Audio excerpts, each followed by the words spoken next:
Ты приехал зарабатывать деньги, приезжай, но твоя огромная семья здесь ни при чем. Мигранты недоплачивают наш бюджет вокруг 500 миллиардов рублей. О введении ограничения на въезд в страну семей мигрантов, не имеющих гражданства России, эти огромные семьи въезжают, дети создают беспорядок в школе, очереди в медицинских, социальных учреждениях.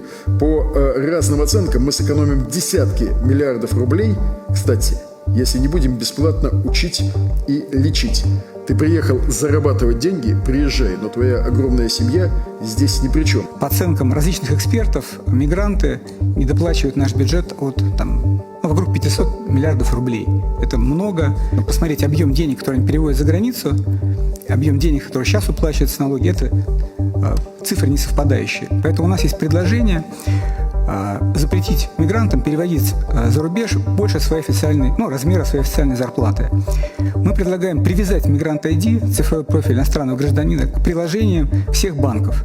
Там должно быть указано официальное место работы и сумма зарплаты. И это максимальная сумма, которую можно переводить за границу. А налог не уплачен, банк замораживает счет и проверяет, откуда взялись деньги.